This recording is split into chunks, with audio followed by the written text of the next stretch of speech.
Please welcome to the lectern, Janet Gray, Cultural Exchange.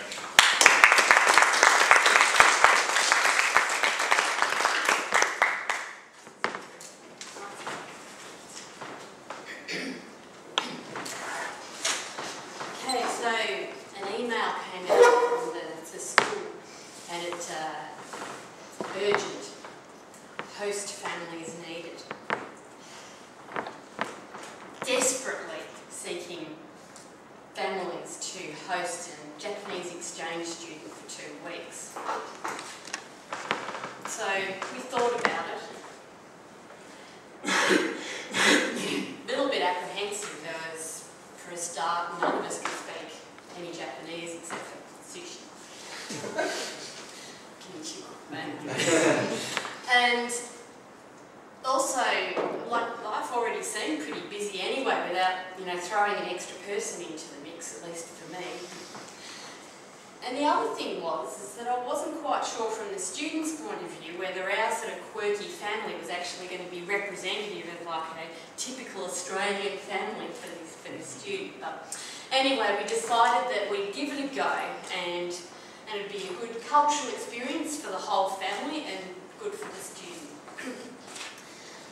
So our exchange student was a lovely 16-year-old boy named Leo who came from the area just south of Osaka in Japan, and he could speak in a bit of halting English, and he was very polite and also had a good sense of humour, which is also very lucky for our family.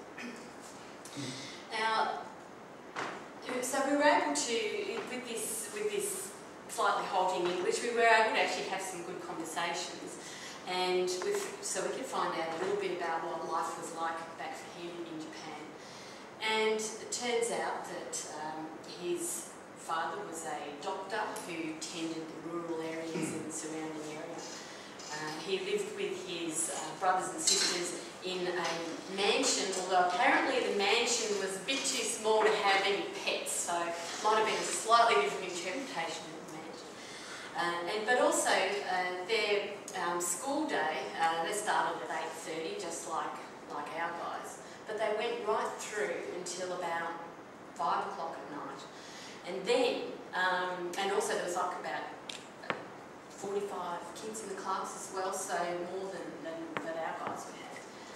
So they often wouldn't actually get to do their homework until after they'd had their dinner, and they wouldn't go to bed until about 12 or 1 in the morning, which is quite different. And also that meant that every night that he was with us, he would have a shower, a long shower at about 11:30 every night. So we had to get a little bit used to that.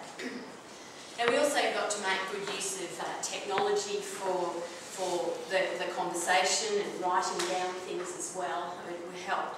But also the main thing was the use of gestures did help the conversation along.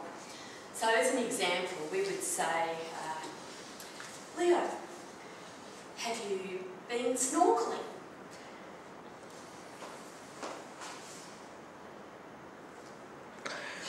Right.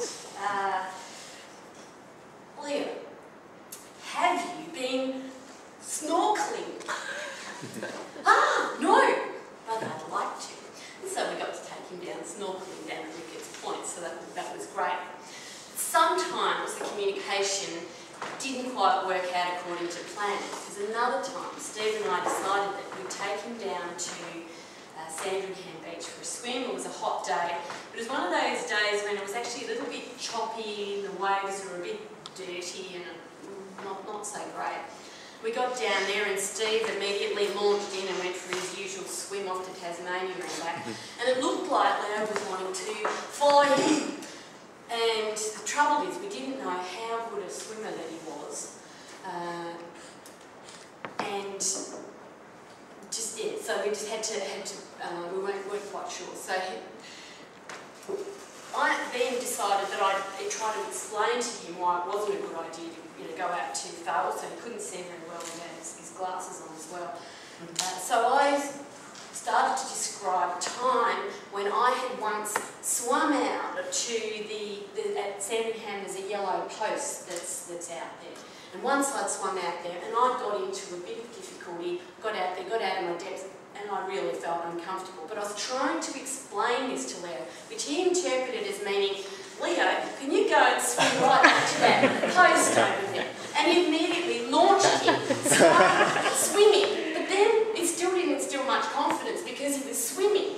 But then he would sort of tread water for a bit and then swim a little bit more. And he also seemed to have some sort of shoes on his feet as well. So I was getting really, really worried about this, and I didn't think it was really good to lose our exchange student in the first weekend of them staying with us. Anyway, luckily there was a young bloke saw that I was getting more and more distressed, and he swam out to Leo and brought him back. So it all ended quite well. But one of the things that we found, which was one of the main benefits, which I wouldn't have thought of with having an exchange student, was actually that it stops you from rushing around and being so busy. It actually allows you to actually appreciate your city and enjoy where you are. So we ended up taking Leo off to big markets where he bought a truckload of stuffed koalas and kangaroos to bring back to his friends and family back home. We also took him to see the street art in the city. We took him to Federation Square and went to Acme. And we also took him to have some typical Australian Spanish tapas at Mavida next door for the true Melbourne experience. And also back at home, Steve was able to give him lots of barbecue cooking lessons, which he really enjoyed. And also one night there was an absolutely spectacular sunset, so I quickly went and took Leo down to see this wonderful sunset over the bay, which I would have missed if we'd just been at home doing our own thing. We actually got to see this absolutely beautiful sunset. So overall,